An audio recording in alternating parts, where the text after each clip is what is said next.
When I was in second grade, my school seemed enormous, my future unlimited. I would sit there at my desk, daydreaming and looking out the window. Vaguely, I could smell the chalk dust from the blackboard and the perfume of my favorite teacher, Mrs. Jones. One day, Mrs. Jones had us take out our art paper and crayons, and she asked us to follow her instructions exactly. I want everyone to draw a circle. And I did.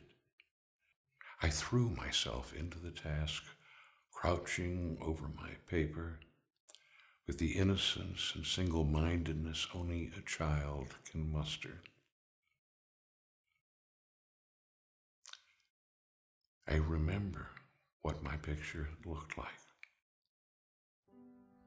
Mrs. Jones came over to my desk, picked up the paper and held it up for all the class to see.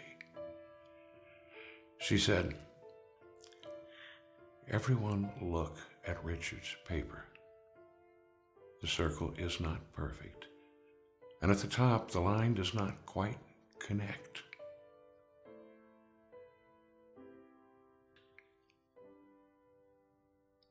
Had I been a more perceptive child, I might have realized at that very moment she was giving me some very valuable advice.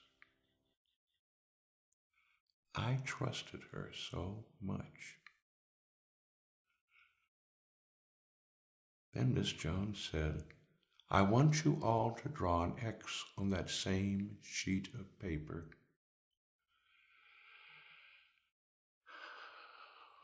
I turned back to my desk, concentrating. This time I must please her. And when I had finished, I held up my paper to her expectantly, proudly. Mrs. Jones came over again to my desk, took the paper from my hand and held it up for the class to see. She said, "Look at Richard's paper. Richard is the X and the world is the circle.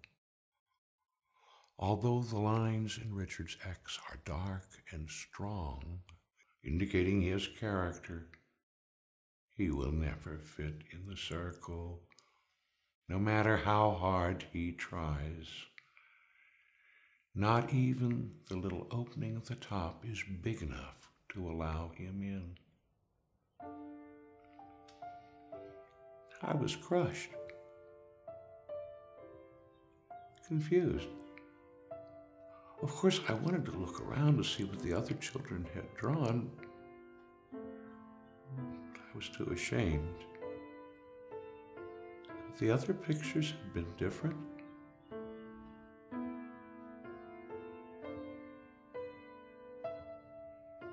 Ted Nazitny sat behind me. He was smart, but not as smart as me, which made him very popular. He was an athlete, but not the best athlete. And when he was happy, he showed his teeth. The other boys would crowd around and bask in his personality. Mrs. Jones went over to his desk. I pretended to be engrossed in my own work. But when she picked up Ted's paper and held it up, I stole a quick peek and saw, to my utter amazement, there was another way to complete the assignment. After a moment, Mrs. Jones spoke. Today's lesson was in psychology. Some people will fit in and some will not. Mrs. Jones was a cruel woman. I didn't realize that then, but I see it now. but she was perceptive.